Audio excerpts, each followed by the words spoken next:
ಆತ್ಮೀಯ ವಿದ್ಯಾರ್ಥಿಗಳೇ, ಕಾಲೇಜು ಶಿಕ್ಷಣ ಇಲಾಖೆಯ ಡಿಜಿಟಲ್ ಕಲಿಕೆಗೆ ತಮ್ಮೆಲ್ಲರಿಗೂ ಸ್ವಾಗತ. ನಾನು ಕಾವೇರಿ ಭೋಲಾ. ಇಂದಿನ ಆನ್ಲೈನ್ ತರಗತಿಯಲ್ಲಿ ನಾವು BA ಅಂತಿಮ ವರ್ಷದ ಐಚ್ಛಿಕ ಕನ್ನಡ ಪತ್ರಿಕೆ 1 ಹೊಸಗನ್ನಡ ಸಾಹಿತ್ಯ ಚರಿತ್ರೆ, ಇದರ ಮೊದಲ ಪಠ್ಯವಾದ ಹೊಸಗನ್ನಡ ಸಾಹಿತ್ಯದ ಆರಂಭ, ಪ್ರೇರಣೆ, ಪ್ರಭಾವ, ಧೋರಣೆಗಳು ಅನ್ನೋದರಲ್ಲಿ ಇವತ್ತಿನ ದಿವಸ ನಾವು ಹೊಸಗನ್ನಡ ಸಾಹಿತ್ಯದ ಧೋರಣೆಗಳನ್ನು ತಿಳಿದುಕೊಳ್ಳೋಣ. ಹೊಸಗನ್ನಡ ಸಾಹಿತ್ಯದ ಧೋರಣೆಗಳನ್ನು ನಾವು ಗಮನಿಸುವಾಗ ಮುಖ್ಯವಾಗಿ ನಾವು ಈಗಾಗಲೇ ಕಳೆದ ತರಗತಿಗಳಲ್ಲಿ ಹೊಸಗನ್ನಡ ಸಾಹಿತ್ಯದ ಕೇಂದ್ರ ಬಿಂದು ಮನುಷ್ಯ ಅನ್ನೋದನ್ನ ತಿಳ್ಕೊಂಡಿದ್ದೀವಿ.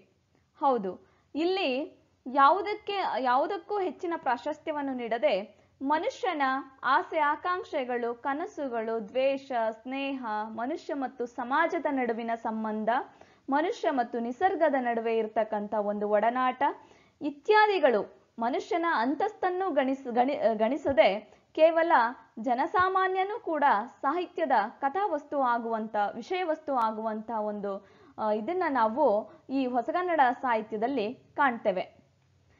ಆಮೇಲೆ ಈ ಸಾಹಿತ್ಯ ಮನುಷ್ಯನ ಸರ್ವತೋಮುಖ ಬೆಳವಣಿಗೆಗಾಗಿ ಚಿಂತಿಸ್ತದೆ. ಸಮಾಜದಲ್ಲಿ ಇರ್ತಕ್ಕಂಥ ರಾಜಕೀಯ ಆಗುಹೋಗುಗಳನ್ನ ಮತ್ತು ಆರೋಗ್ಯ ವಿಷಯ ವಸ್ತುಗಳನ್ನ, ಸಮಾಜದಲ್ಲಿ ಇರ್ತಕ್ಕಂತಹ ಪಿಡುಗುಗಳ ಕುರಿತು ಮತ್ತು ಸ್ತ್ರೀ ಶೋಷಣೆಯ ಬಗ್ಗೆ, ಸಮಾಜ ಸಾಗುತ್ತಿರುವ ದಿಕ್ಕಿನ ಕುರಿತು ಈ ಸಾಹಿತ್ಯ ಒಂದು ವಿಷಯ ವಸ್ತುವನ್ನ ಆಯ್ಕೆ ಮಾಡಿಕೊಂಡು ರಚನೆ ಮಾಡ್ತದೆ. ಉದಾಹರಣೆಗೆ ಬಸವರಾಜ್ ಕಟ್ಟಿಮನಿಯವರ ಗಿರಿಜಾಖಂಡ ಸಿನಿಮಾದಲ್ಲಿ ಒಬ್ಬ ಅಸಹಾಯಕ ಹೆಣ್ಣು ಮಗಳು ಅನುಭವಿಸ್ತಕ್ಕಂಥ ನೋವನ್ನ ಬಹಳ ಕಳಕಳಿಯಿಂದ ಚಿತ್ರಿತಗೊಂಡಿದೆ. ಅದೇ ರೀತಿ ನಾವು ಕಾರಂತರ ಚೋಮನ ದುಡಿಯನ್ನು ಕಂಡಾಗ ಅಲ್ಲಿ ಕಾದಂಬರಿಯ ನಾಯಕ ಚೋಮ ಅಲ್ಲಿ ಬಹಳ ದುರ್ಬಲ ಇರ್ತಕ್ಕಂಥ ವ್ಯಕ್ತಿ, ಅವನ ಒಂದು ಆಸೆ ಆಕಾಂಕ್ಷೆಗಳ ಕುರಿತು ಅಲ್ಲಿ ಕಾವ್ಯ ರಚನೆ ಆಗ್ತದೆ.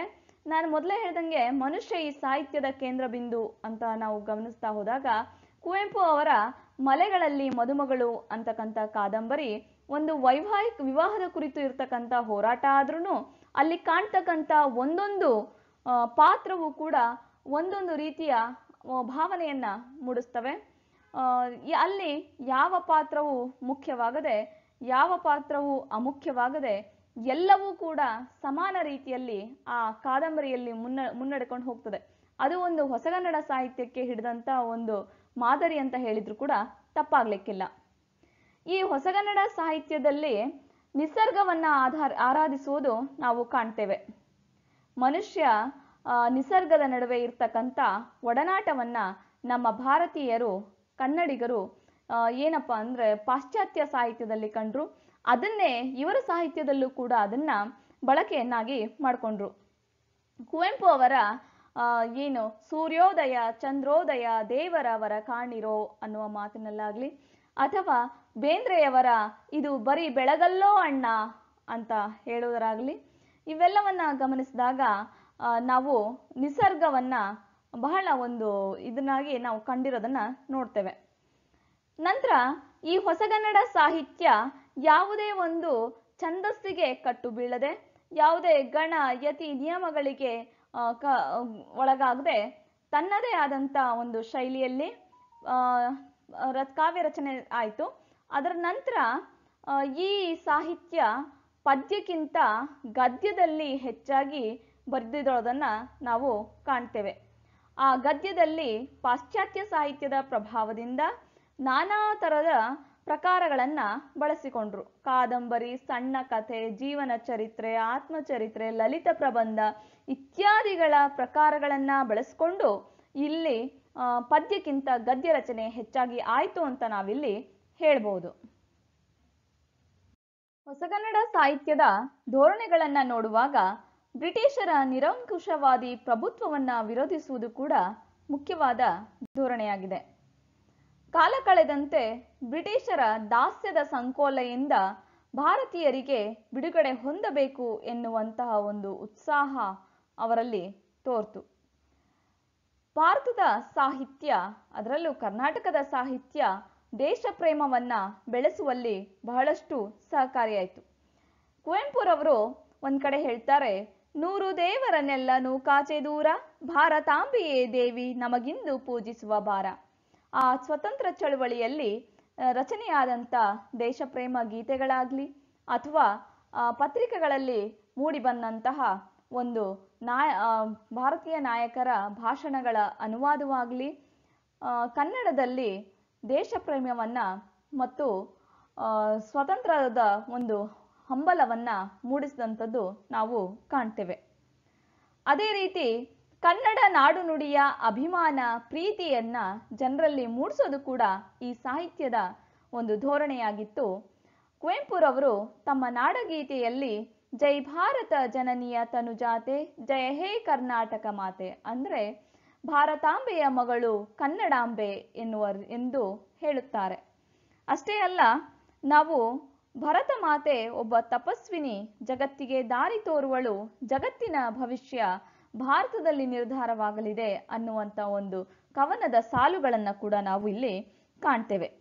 ಇಂದೋ ನಾಳೆಯೋ ದಾಸ ಈಶ ಆಗಲೇಬೇಕು, ಎಂದಿಂದೇ ಎದ್ದೇಳಿ ನಾಳೆಯನೇ ಹೋಕು, ನಾವೇ ದೇವತೆಗಳೈ ನಾಳೆಯನೇ ಹೋಕು, ಭಾರತಾಂಬೆಯೇ ನಮಗೆ ದೇವಿಯೈ ಜನನಿ ಅಂತ ಹೇಳೆಲ್ಲ ನಮ್ಮ ಕವಿಗಳು ಸಾಹಿತ್ಯವನ್ನ ರಚಿಸಿ ದೇಶ ಪ್ರೇಮ, ನಾಡ ಪ್ರೇಮವನ್ನ ಭಾರತೀಯರಲ್ಲಿ ಮೂಡಿಸಿದ್ರು ಅನ್ನೋದನ್ನ ನಾವಿಲ್ಲಿ ಕಾಣ್ಬೋದು.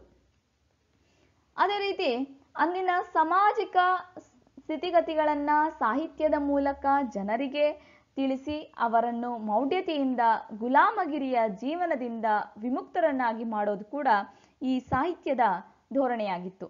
ಕಾರಂತರ ದೇವದೂತರು ಅಂತಕ್ಕಂಥ ಕಾದಂಬರಿ ಕ್ರಿಸ್ತಕ 1928ರಲ್ಲಿ ರಚನೆ ಆಗುತ್ತೆ. ಅದು ಸಮಕಾಲೀನ ಸಮಾಜವನ್ನ ಕನ್ನಡ ಸಾಹಿತ್ಯದಲ್ಲಿಯೇ ಹೊಸದು ಅನ್ನುವಂಥ ರೀತಿಯಲ್ಲಿ ವಿಮರ್ಶಕ ದೃಷ್ಟಿಯಿಂದ ನೋಡ್ತದೆ.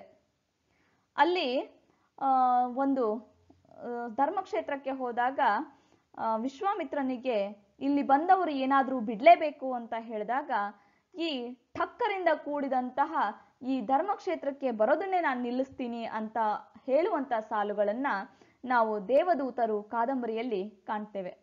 ಇಲ್ಲಿ ಮೌಢ್ಯತೆಗೆ ಅವಕಾಶವಿಲ್ಲ, ಎಲ್ಲವನ್ನೂ ಕೂಡ ಅಧ್ಯಯನ ಮಾಡಿ ಅದನ್ನ ವಿಮರ್ಶಾ ದೃಷ್ಟಿಯಿಂದ ನೋಡುವಂಥದ್ದು ನಾವು ಹೊಸಗನ್ನಡ ಸಾಹಿತ್ಯದಲ್ಲಿ ಕಾಣ್ತೇವೆ.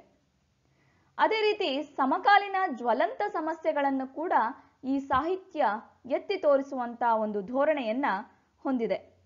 ಕೈಲಾಸಂ ಅವರ ಟೊಳ್ಳುಗಟ್ಟಿ, ಶ್ರೀರಂಗರ ಹರಿಜನ್ವಾರ, ಪ್ರಪಂಚದ ಪಾಣಿಪತ್ತು ಮೊದಲಾದ ನಾಟಕಗಳಲ್ಲಿ ನಾವು ಹೃದಯವನ್ನ ಬೆಳೆಸದ ವಿದ್ಯಾಪದ್ಧತಿ, ವಿಧವೆಯರ ಗೋಳು, ಅಸ್ಪೃಶ್ಯತೆ, ಹೀಗೆ ಹಲವಾರು ಸಾಮಾಜಿಕ ಅಂಶಗಳನ್ನ ಒಳಗೊಂಡಂತಹ ಕಟುವಾದ ವಿಮರ್ಶೆಗೆ ಒಳಗಾದಂತಹ ನಾಟಕಗಳ ರಚನೆ ಆದುದನ್ನ ನಾವು ಕಾಣ್ತೇವೆ. ಕೈಲಾಸಂ ಅವರು ಸೂಳೆ ಅನ್ನುವಂಥ ನಾಟಕವನ್ನು ಕೂಡ ಬರೀತಾರೆ. ಇಷ್ಟೆಲ್ಲ ಆದ್ರೂ ಕೂಡ ನಾವು ಇನ್ನು ಕಾರಂತರ ಒಂದು ಸಾಹಿತ್ಯವನ್ನ ನೋಡ್ತಾ ಹೋದಾಗ ಸರಸಮ್ಮನ ಸಮಾಧಿ ಕಾದಂಬರಿಯಲ್ಲಿ ಒಂದು ಮಾಸ್ತಿ ಗುಡಿಯ ಕುರಿತು ಒಂದು ವಿಡಂಬನಾತ್ಮಕವಾಗಿ ಚಿತ್ರಿಸಲಾಗಿದೆ ಅಂತ ನಾವಲ್ಲಿ ನೋಡ್ಬೋದು. ಹೊಸಗನ್ನಡ ಸಾಹಿತ್ಯ ಧೋರಣೆಗಳನ್ನ ತಿಳಿದುಕೊಳ್ಳುವಾಗ ಅದರಲ್ಲಿ ದೇಶದ ಉದ್ಧಾರ, ಆತ್ಮದ ಉದ್ಧಾರ ಕುರಿತು ಅನಕೃ ಅವರು ತಮ್ಮ ಒಂದು ಭಾಷಣದಲ್ಲಿ ಹೇಳ್ತಾರೆ, ಸಾಹಿತ್ಯ ಕೇವಲ ವಿಲಾಸದ ವಸ್ತುವಲ್ಲ, ದೇಶದ ಉದ್ಧಾರಕ್ಕೆ, ಆತ್ಮದ ಉದ್ಧಾರಕ್ಕೆ ಸಾಧನವಾಗಿರ್ತಕ್ಕಂಥ ಗಾಯತ್ರಿ ಅದು ಅಂತ ಹೇಳ್ತಾರೆ. ಸಾಹಿತ್ಯ ಅಂತಕ್ಕಂಥದ್ದು ದೇಶಕ್ಕೆ ಒಂದು ರಕ್ಷಾ ಕವಚವಾಗಿರಬೇಕು. ಅದು ದುರ್ಬಲರ, ದಲಿತರ, ಬಡವರನ್ನ ಕಾಪಾಡಬೇಕು ಅಂತ ಅವರು ಹೇಳ್ತಾರೆ. ದೇಶದ ಉದ್ಧಾರ ಆಗ್ಬೇಕಾದ್ರೆ, ಆತ್ಮದ ಉದ್ಧಾರ ಆಗ್ಬೇಕಾದ್ರೆ ಅದು ಸಾಹಿತ್ಯದಿಂದಲೇ ಅನ್ನುವಂಥ ಮನೋಧೋರಣೆಯನ್ನ ಈ ಸಾಹಿತ್ಯ ಹೊಂದಿತ್ತು ಅನ್ನೋದಂತ ನಾವು ತಿಳಿಬಹುದು. ಈ ಸಾಹಿತ್ಯ ಬದುಕನ್ನ ಸ್ವೀಕಾರಾರ್ಹವಾಗಿ ತಿಳಿಯುತ್ತೆ. ಅಂದ್ರೆ ಬದುಕು ಅರ್ಥಪೂರ್ಣ, ಬದುಕನ್ನ ಇನ್ನಷ್ಟು ಸ್ವಚ್ಛಗೊಳಿಸಬೇಕು ಅನ್ನುವಂಥ ಮನೋಧೋರಣೆ ಇಲ್ಲಿ ನಾವು ಕಾಣ್ತೇವೆ. ನಾವು ಪ್ರಾಚೀನ ಸಾಹಿತ್ಯದಲ್ಲಿ ಏನು ವಾನಪ್ರಸ್ಥಾಶ್ರಮ ಸನ್ಯಾಸಾಶ್ರಮದ ಬಗ್ಗೆ ಅದೇ ಶ್ರೇಷ್ಠ, ಮೋಕ್ಷವೇ ಶ್ರೇಷ್ಠ ಅನ್ನೋದನ್ನ ಕಂಡ್ರೆ, ಈ ಸಾಹಿತ್ಯದಲ್ಲಿ ಬದುಕು, ಐಹಿಕ ಜೀವನ ಏನಿದೆಯಲ್ಲ ಅದು ಶ್ರೇಷ್ಠ. ಜೀವನದಲ್ಲಿ ಶ್ರದ್ಧೆಯನ್ನ ಹೊಂದಿರತಕ್ಕಂಥ ಸಾಹಿತ್ಯ ಈ ಹೊಸಗನ್ನಡ ಸಾಹಿತ್ಯ ಆಗಿದೆ. ಈ ಸಾಹಿತ್ಯದ ಮತ್ತೊಂದು ಧೋರಣೆ ಅಂದ್ರೆ ಭಕ್ತಿ, ಆಧ್ಯಾತ್ಮಿಕ ಶ್ರದ್ಧೆ, ಮಾನವೀಯತೆ, ಆದರ್ಶ ಗುಣಗಳನ್ನ ಈ ಸಾಹಿತ್ಯದ ಮುಖಾಂತರ ಬಿತ್ತುವಂಥದ್ದು. ಆಧ್ಯಾತ್ಮಿಕತೆ ಈ ಸಾಹಿತ್ಯದಲ್ಲಿ ನಾವು ಕಾಣ್ತೇವೆ. ಸತ್ಯ, ಶಿವ, ಸೌಂದರ್ಯಗಳ ಪರಮ ಮೂರ್ತಿಯೇ ಆಧ್ಯಾತ್ಮ. ಇದನ್ನ ನಾವು ಕನ್ನಡ ಸಾಹಿತ್ಯದಲ್ಲಿ ಕಾಣ್ತೇವೆ. ಶ್ರೀನಿವಾಸರ ಕಾವ್ಯಗಳಲ್ಲಂತೂ ಸಮರ್ಪಣಾ ಮನೋಭಾವ ನಾವು ಕಾಣುತ್ತೇವೆ. ನಂತರ ನೂತನ ಜ್ಞಾನ ಪ್ರಸಾರ ಮಾಡೋದು ಕೂಡ ಈ ಸಾಹಿತ್ಯದ ಒಂದು ಮುಖ್ಯ ಧೋರಣೆಯಾಗಿದೆ. ಪಾಶ್ಚಾತ್ಯದ ಕೇವಲ ಸಾಹಿತ್ಯಕ್ಕೆ ಸಂಬಂಧಪಟ್ಟಂತ ಗ್ರಂಥಗಳನ್ನ ಅಧ್ಯಯನ ಮಾಡದೆ ಬೇರೆ ಶಾಸ್ತ್ರ ಗ್ರಂಥಗಳನ್ನು ಕೂಡ ನಮ್ಮ ಸಾಹಿತಿಗಳು ಅಧ್ಯಯನ ಮಾಡಿ ಅದಕ್ಕೆ ಸಂಬಂಧಪಟ್ಟಂಗೆ ಹೊಸ ವಿಚಾರಗಳನ್ನ, ಹೊಸ ಒಂದು ಆಲೋಚನೆಗಳನ್ನ ಸಾಹಿತ್ಯದಲ್ಲಿ ಪ್ರಸಾರ ಮಾಡಿದ್ರು ಅನ್ನುವಂಥದ್ದನ್ನ ನಾವು ಕಾಣ್ತೇವೆ. ಈ ಸಾಹಿತ್ಯವು ಮಧ್ಯಮ ವರ್ಗ, ದುರ್ಬಲ, ದಲಿತರನ್ನ ಕುರಿತು ಚಿಂತನೆಯನ್ನ ಮಾಡ್ತದೆ. ಇದು ಕೇವಲ ಯಾವುದೇ ಅಂತಸ್ತನ್ನ ಗಮನಿಸದೆ ಅಥವಾ ಯಾವುದೇ ಒಂದು ಬಲವನ್ನ ಗಮನಿಸದೆ ಎಲ್ಲರಿಗೂ, ಎಲ್ಲ ಜನಸಾಮಾನ್ಯರ ಕುರಿತು ಚಿಂತಿಸುವಂತ ಸಾಹಿತ್ಯ ಇದಾಗಿದೆ. ನಾವೀಗಾಗಲೇ ನೋಡಿದ ಹಾಗೆ ದೇಶದ ಸ್ವತಂತ್ರದ ಅರಿವನ್ನ ಮೂಡಿಸೋದು ಕೂಡ ಈ ಸಾಹಿತ್ಯದ ಧೋರಣೆಯೇ ಆಗಿತ್ತು. ಸಾಹಿತ್ಯ ಸಮಕಾಲೀನ ಸಮಸ್ಯೆಗಳಿಗೆ ಕೂಡ ಅದು ಸ್ಪಂದಿಸುವಂಥದ್ದು ಆಗಿತ್ತು. ಇನ್ನು ವೈಚಾರಿಕತೆ ಅನ್ನೋದು ಈ ಸಾಹಿತ್ಯದ ಪ್ರಮುಖ ಧೋರಣೆ ಆಗಿತ್ತು. ಯಾವುದನ್ನು ಕೂಡ ಅಂಧವಾಗಿ ನಂಬದೆ ಎಲ್ಲವನ್ನು ವಿಮರ್ಶೆ ಮಾಡಿ ಅದನ್ನ ನಂಬುವಂತ ಒಂದು ಮನೋಧೋರಣೆಯನ್ನ ನಾವಿಲ್ಲಿ ಕಾಣ್ತೇವೆ. ಹೀಗೆ ಹಲವು ಧೋರಣೆಗಳನ್ನ ನಾವು ಹೊಸಗನ್ನಡ ಸಾಹಿತ್ಯದಲ್ಲಿ ಕಾಣ್ತೇವೆ.